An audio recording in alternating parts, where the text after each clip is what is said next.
Today we will be discussing about the obesity. Now again, obesity is a very big topic, but we will discuss about the basics of the obesity. Now first of all, we should talk about what is obesity. Obesity's definition. What is the definition of the obesity? Obesity may be defined as an abnormal growth of the adipose tissue due to an enlargement of the fat cell size or an increase in the fat cell number or a combination of both. So, when the patient is obese, when the size of the fat cell has increased or the number of the fat cell has increased or both are increased. Now, second point is what is the type of obesity? Now, from the definition, it is clear that obesity should be of three types. First of all, that is hypertrophic obesity. What happens here? Here there is hypertrophy of fat cell or adipocytes. What is hypertrophy? You students all know that hypertrophy means increase in the size of the cell. So, in hypertrophic obesity, there will be enlargement of the size of the adipose tissue. And what is the hyperplastic obesity? As you all know, hyperplasia means increase in the number. So, in hyperplastic obesity, there will be increased fat cell number. And number 3 type is combined or mixed, where both hypertrophy and hyperplasia occurs simultaneously. Now, these are the 3 types of obesity. Now, previously it is thought that obesity is feature of some diseases. But now FDA has announced that obesity is itself a disease. It is not merely the signs and symptoms of other diseases. Now the scaling of obesity should be there because every clinical feature we have a scale to measure that. Like if I have fever, then I can say that I have a 99.5 degree Fahrenheit fever or I have 38 degree centigrade fever. In this way, obesity should be scaled. Now, there are many scaling methods for obesity, but most often expressed scaling of obesity is BMI, that is body mass index or Quetelet's index. Now, what is it? The formula is weight in kilogram divided by height in meter square. That is, the weight should be here in kg and the height should be in meter. Now there are some other used criteria also, that is first of all Broca's index. Here the formula is height in centimeter minus 100. Another one is simple body weight. Another one is waist hip ratio. Now according to this waist hip ratio, a man can be termed as obese man when the waist hip ratio is more than 1. And in case of female, when the waist hip ratio is more than 0.85, then you can say that this woman is obese. Now another most widely used criteria is skin fold thickness. This is used mainly in pediatric ward because here there should be measurement of skin fold thickness done during the assessment of malnutrition in the pediatric ward.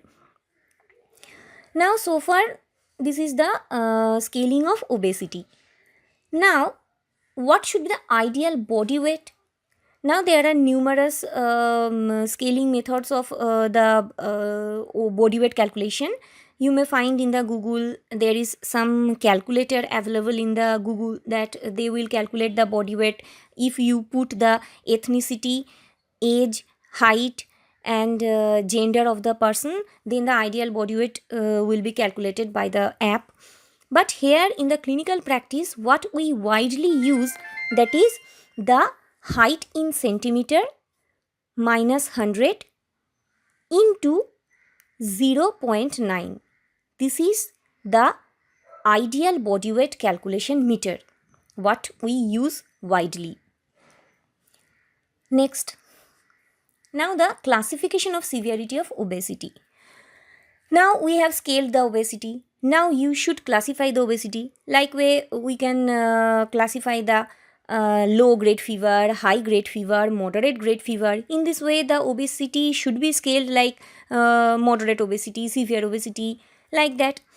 Now, from this point of view, the WHO and all international bodies consensually made a classification of BMI according to the to scale the severity of obesity. Now, a person is underweight when his or her BMI is less than 18.5. Here, the patient should suffer from the risk of malnutrition. Now, the person is having normal weight when he or she has the BMI between more than 18.5 to less than 25. Here, the person is termed as healthy person. Now, in case of overweight, the person is having BMI more than 25. Now, in case of pre-obese, the person has BMI more than 25 but less than 30. Here, the risk of obesity-related comorbidity increases. Now, next grade is the obesity grade 1. Here, the BMI is more than 30 but less than 35. Here, the risk of comorbidity related to obesity is in moderate grade. And in case of obesity grade 2, the BMI is again more than 35 but less than 40. Here the risk of comorbidities are in severe grade. And lastly, the obesity grade 3, or you can term this as comorbid obesity. Here the BMI is more than 40, and here the risk of comorbidities are very severe, and the patient usually dies at a very young age due to the various complications related obesity. Next. Now, you may find that actually in Indian or Asian or Southeast Asian region, our body structure, body build is separate from the Western people. We have usually less height, less muscle mass. For this reason, actually this severity of obesity classification doesn't hold much significant in case of our country. For this point of view, the WHO has given one public health action point for Asian or Asian Indians. Here the BMI are graded into 3 grades. First grade is grade 1, that is the normal weight. Here the BMI should be less than 23 kg per meter square. And in cases of overweight group, that is a grade 2, here the BMI is more than 23 but less than 25. And in case of obese, that is group 3 or grade 3, here the BMI is more than 25 kg per meter squared. So it is a very simplified formula which is used in our country or the Asian Indian or Southeast Asian region. Now remember that every one person in 6 adults in India are obese. So actually the 1/6 of human population of India is suffering from obesity. And the obesity has reached an epidemic proportion in India in the early 21st century.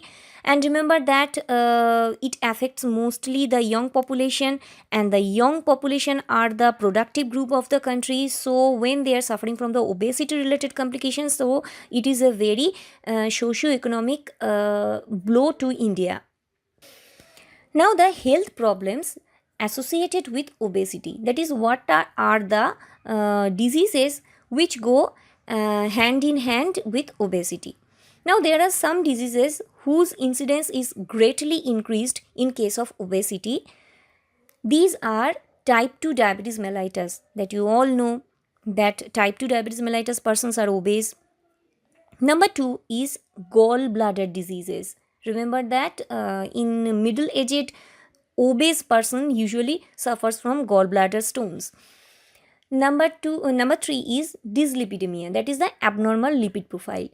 You all know that here what will be the feature? The cholesterol is high, the HDL is low, the LDL is high, VLDL is high, the triglycerides are high. So these conditions are termed as dyslipidemia. Next is the insulin resistance. This is again one pathophysiological cause of type 2 diabetes mellitus. And next point is breathlessness, that is the respiratory distress. And another one is sleep apnea. Now what is sleep apnea? Actually, this is termed as obstructive sleep apnea mostly. This occurs in case of obese person. What happens? They usually go to sleep and fall in sleep, but during the sleep, suddenly they develop the respiratory distress or breathlessness, and the patient wakes up. After some time, it is relieved, and again the patient is sleepy, and the patient falls asleep. And thereafter, after some times, again the breathlessness occurs. So, breathlessness and sleep. This cycle goes on and on. This is called the obstructive sleep apnea, and it is very much common in case of obese patient, and rarely it may cause death. And another one, that is pancreatitis. This is again a disease, goes hand in hand with obesity. And last is NASH, that is non-alcoholic steatohepatitis. Now, what is non-alcoholic steatohepatitis? As the name suggests, that non-alcoholic. So, this is predominant in the non-alcoholic person. And steatohepatitis. Steato means the stasis of fat, and hepatitis means related to the inflammation of the liver. So, what happens here? The patient is obese and he or she is non-alcoholic, and what happens? The increased fat deposition is there in his or her liver, and this results in inflammation of the liver, and the liver is unable to perform its job. So, what happens? This is again a cause of the hepatitis. This is termed as non-alcoholic steatohepatitis, and this is again very predominant in case of obesity. Now, second group, that is the diseases which are moderately increased in case of obesity. These are CAD, that is coronary artery diseases. You all know that the coronary artery diseases, these are the leading cause of death in our country. What happens here? There is the fat deposition inside the coronary arteries, and this coronary artery, what is the function of the coronary artery? The coronary artery gives blood supply to the heart or the heart muscles. So, when the lumen of coronary artery are narrowed due to the deposition of the fat cells or lipid-laden macrophages, so what happens? There should be the hamperment of the blood supply of the myocardium or the coronary muscles. So, what happens? As a result of it, the heart suffers from the less blood supply. Heart muscles suffer from the less blood supply, and this, in severe cases, results in the acute myocardial infarction, when a part of heart is totally devoid of the blood circulation. This is again a disease, goes hand in hand with obesity. Next, the incidence of hypertension. This is again increased. Osteoarthritis of the knee. You all know that obese person usually suffers from the knee pain, knee swelling, and knee osteoarthritis.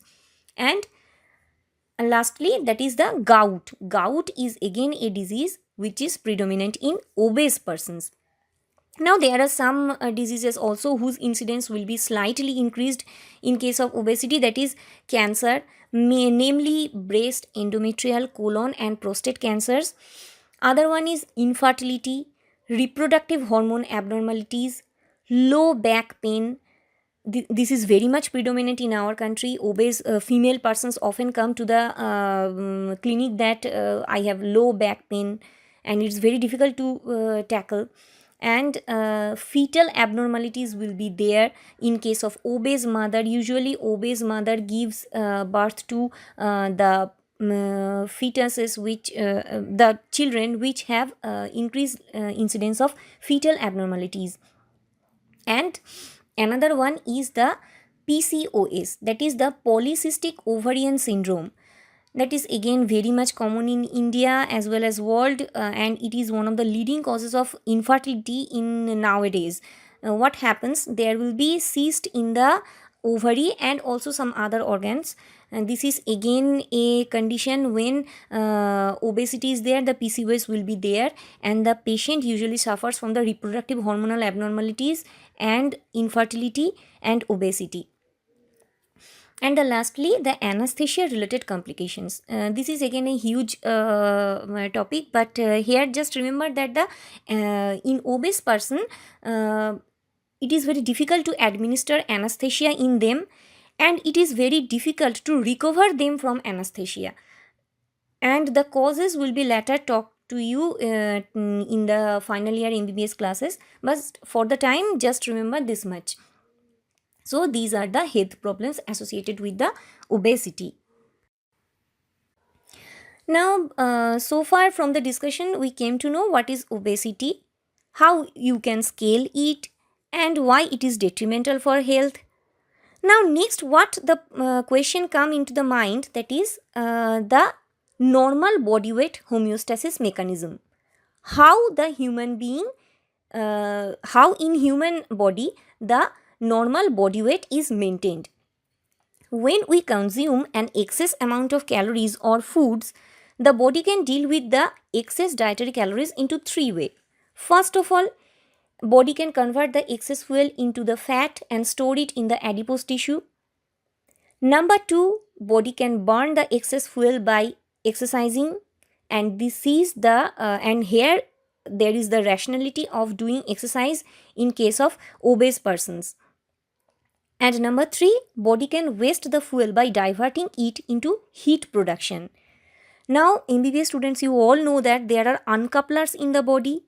What they do? They actually do uncoupling of oxidation and ATP production. What is done by the uncouplers? Actually, the oxidation is done normally, but the no ATP is produced. Instead of heat is produced in the body, and the result is there will be no ATP production.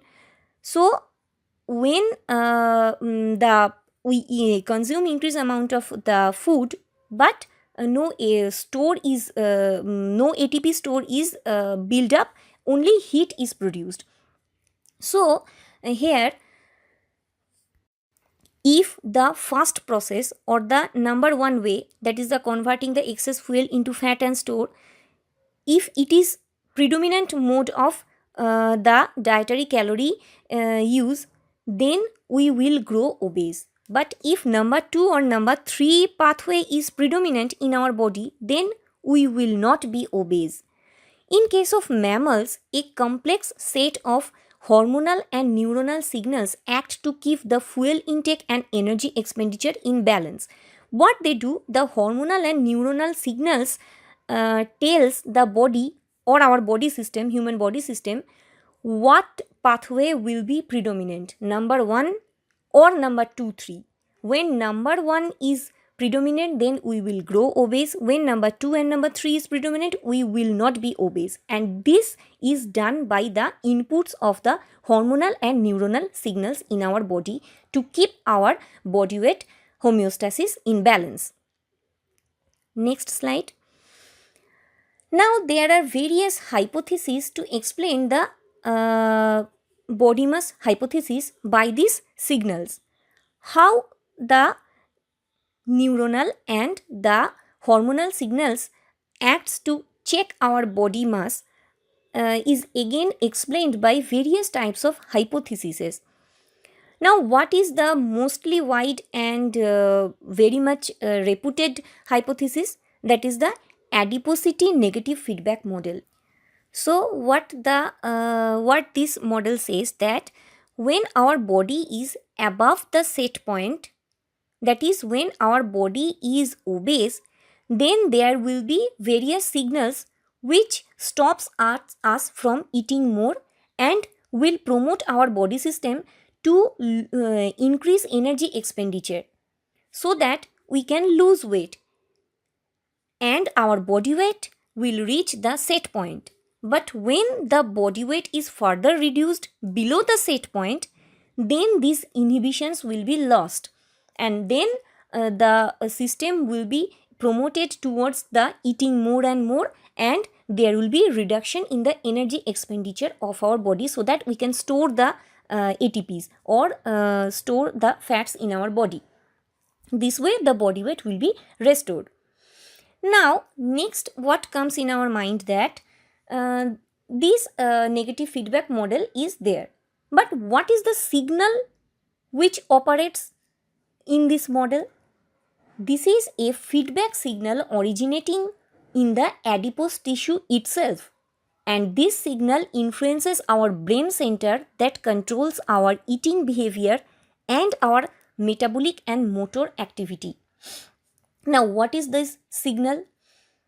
The signal is nothing but a chemical, a group of chemicals. These chemicals are cumulatively named as adipokines.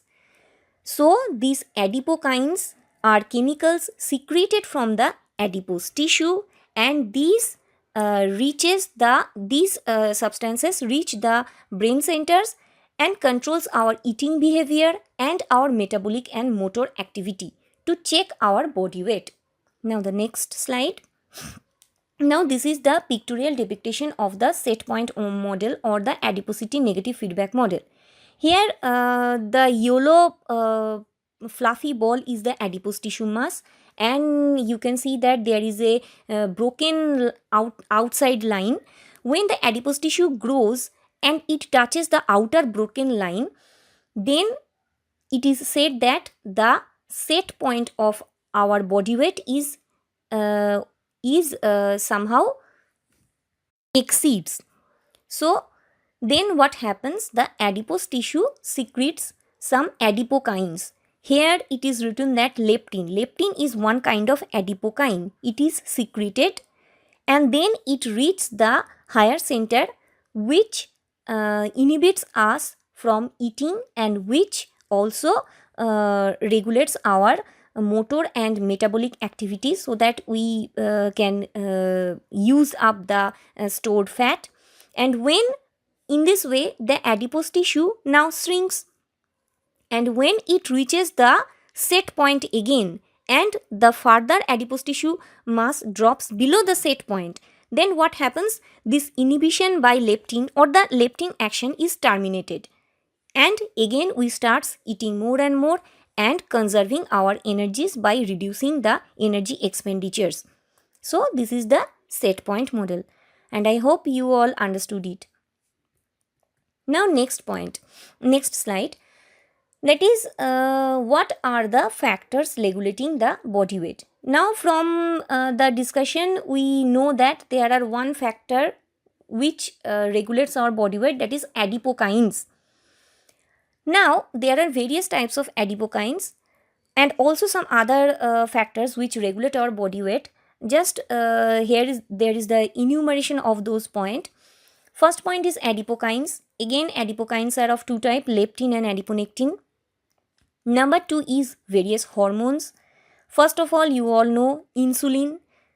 Others are ghrelin, PYY336. This is again a polypeptide hormone. Cholecystokinin, bombesin and GRP. And the next point is peptides. There is GLP-1, neuropeptide Y, alpha melanocyte stimulating hormone. Number 4 point is cytokines, that is TNF alpha, interleukin 6. And number 5 point is some other points. These are diets, prebiotics, probiotics and some genetic factors. Now look at this slide. Some of the points I have written in the red color. These are anorexigenic, that they reduces our body weight. And there are some points written in the black. These are orexigenic, that is they increase our body weight, that they cause obesity. And some other factors which acts in a complex manner. These are written in the blue letter. Now you just enumerate these points. Next, that is the mode of most of these factors act in the two ways. First of all, they can alter glucose or lipid metabolism by acting on AMP kinase pathway. And number 2, altering the hypothalamic integration of hormonal signals.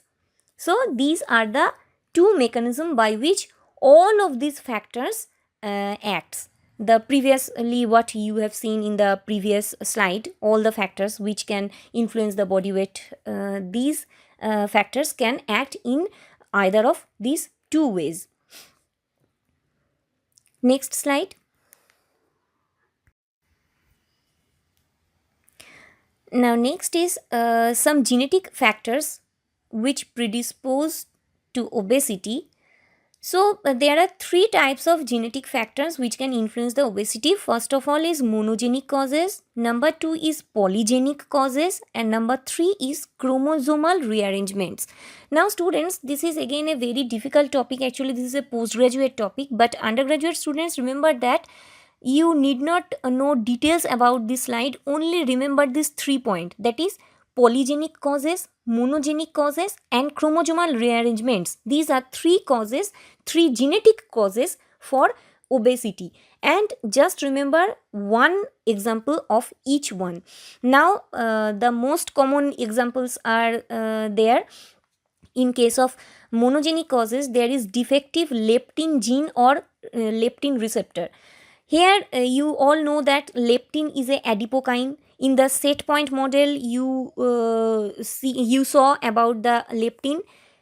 If leptin gene or receptor is defective, that is the monogenic cause of obesity. There are other monogenic causes written, I have written here, but this is not mandatory to remember in a undergraduate students. Remember only the blue marked one. And number 2 point, that is the polygenic causes. Remember most important polygenic cause is type 2 diabetes. Now it is very easy to remember the polygenic cause, type 2 diabetes. This is again a very potent cause for the obesity. And in case of chromosomal rearrangement, remember just one example, that is Prader-Willi syndrome. This Prader-Willi syndrome, this is again a very important short note for MBBS students. So remember that Prader-Willi syndrome, this is a genetic cause for obesity and the patient is very much obese. So this is in nutshell the genetic defects responsible for obesity, and the undergraduate students, you have to remember only these 3 points and one example of it. Next slide is about the prevention and control of obesity. Now first of all and most important one, that is the lifestyle modification. What is the lifestyle modification? That is the dietary changes. You should reduce the calorie intake in form of reduced carbohydrate and fat intake. You should increase in dietary fiber intake, like you should take more and more vegetable instead of taking more and more rice and wheat products. And you should increase in protein intake. Why protein intake? Because protein is a thing which cannot be stored in the body in excess amount. If you take more carbohydrate and more fat, it will be stored in our body in the adipose tissue as triglyceride. But if you take excess amount of protein, what is needed for your body, that will be absorbed, and the latter excess one will be excreted. So you should take protein. So you will sense a fullness in your stomach also, but the body weight will be maintained at a normal level. Next point is the increased physical activity. That is again very much known to everybody, that physical activity, increased physical activity helps in checking the body weight. And number 3 point, that is drugs. There are some drugs which can suppress your appetite. So if appetite is suppressed, then the person will take less food and this will contribute to lose weight. And next group of drug is hypolipidemic drugs. These are again statins. This will help in deposition of less amount of fat in the body. And next drug is drugs inhibiting absorption. If a patient is unable to reduce the food intake, then if you give this group of drugs that inhibits the absorption, then this will help in losing the weight. And lastly, that is surgery. This is again done in case of morbid obesity. That is the you can remember from the international classification, morbid obesity, that is very severe obesity grade 3. Here the BMI is more than 40. This person will benefit from GI bypass surgery. What is the GI bypass surgery? Actually, here the majority part of the small intestine is resected out. So what is the benefit? That the our absorption is of food is done by the small intestine. If you resect the small intestine, you will reduce the surface area of absorption, so less of nutrients will be absorbed, so the patient will lose the weight, and it is very much widely used in case of morbid obesity, and it's life saving. You may find that many celebrities has gone through this GI bypass surgeries. Now next slide. Now this is a nutshell of ideal dietary recommendation. This is again nicely explained in our basic nutrition classes by our head of the department. Just sir has nicely explained this to you, but I'm just stating this to you for a quick recapitulation. We should take carbohydrate, that is 50 to 60% of our total calorie intake should comprises of carbohydrates, and fat, in case of fat, 20 to 35% of the total calorie intake should come from the fat foods, and the essential fatty acids should make up about 7% of the total fat consumed in a normal diet. And in case of protein, it should be 15 to 20% of total calorie intake. Dietary fiber should be 20 gram per 1000 kilocalorie, and vitamins and minerals as per recommended dietary allowance, and we should take water 2 to 2.5 liter per day. Now the next slide, that is the ideal recommendation of calorie intake. Now we say that if we take more calories, then we will be obese. But what should be the ideal amount of calorie we should take? This is again a formula.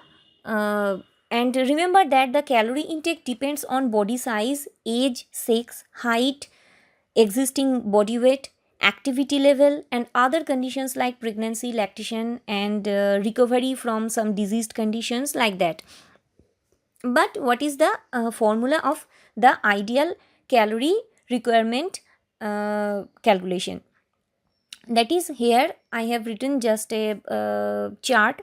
According to the activity level, that is sedentary, moderate, and heavy, and according to the existing body weight, underweight, normal, and obese. So if you are a sedentary person with sedentary activity, and you have normal body weight, then there should be 30 kilocalorie per kg of ideal body weight should be your calorie intake.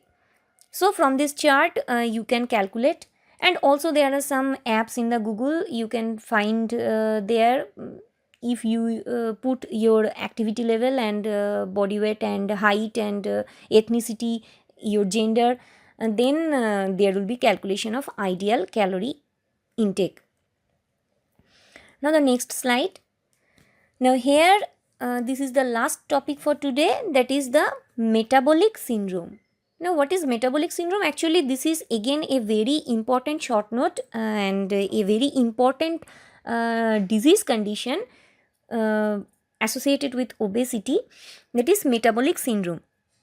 This condition is typified by hyperlipidemia, hypertension, obesity, and insulin. So insulin resistance. So what is there? There will be bad lipid profile, that is the abnormal lipid profile in the patient. Patient will suffer from high blood pressure, patient will suffer from obesity and insulin resistance. So this patient is a case of metabolic syndrome patient. Remember that about 27% of adult population in United States have these symptoms of metabolic syndrome, and the percentage is not less than 20% in case of our country. So in our country also 1/4 of population is suffering from this metabolic syndrome. Next slide. Now, what is the blood picture of the metabolic syndrome? That is abnormal lipidemia, that is high triglyceride level, high LDL level, high VLDL level in the blood, and there will be low HDL level. This is very important diagnostic point. Number 2 is slightly high blood glucose level, that is mostly impaired fasting or impaired PP blood glucose level is observed in these patients. And number 3, there will be reduced ability to clear glucose in the glucose tolerance test. So if we advise OGTT or oral glucose tolerance test, then the patient will show some amount of the abnormality. And number 4 point, also some changes in blood proteins, that is the proteins which are increased in the inflammatory condition, these proteins will be increased, that is high fibrinogen concentration. So there will be high abnormal or abnormal clotting features in these patients, and there will be some high pro-inflammatory proteins in the body like high C-reactive protein. You all know that C-reactive proteins are suggestive of that high C-reactive protein is suggestive of some inflammation is going on. So in this patient there will be high C-reactive protein. So this is again actually a low level of inflammation is going on in the system of these metabolic syndrome patients. Now the patient is suffering from metabolic syndrome and he came to your clinic. What will be your advice? First advice should be the patient should do lifestyle modification. What is the lifestyle modification? It is weight reduction, proper diet and exercise. And next there are some drugs which are advised, that is metformin. Now actually some of you may know that metformin is actually a drug which we give in the diabetic patient. This will again help in these patients because these patients are actually pre-diabetic. In some course of their time, someday in the course of their lifespan, someday they will develop diabetes mellitus, and actually type 2 diabetes mellitus, they are actually pre-diabetic. So metformin will be an ideal drug for them. This will reduce their insulin resistance and abnormal body weight will be checked to some way. Next point is statins, that is the atorvastatins, lipid lowering drug, and antihypertensive medication to control the high blood pressure. So these are the treatment options. And remember that the metabolic syndrome patient should be diagnosed early, and they should be treated early, and they should be screened annually, or as you find that it is important to screen them, you should screen them for diabetes mellitus also. Now these are today's short lecture on the basics of obesity. I hope that you all understood the basics, and thereafter you may add to it. You will consult the books and you will know much more than this lecture about obesity. Thank you.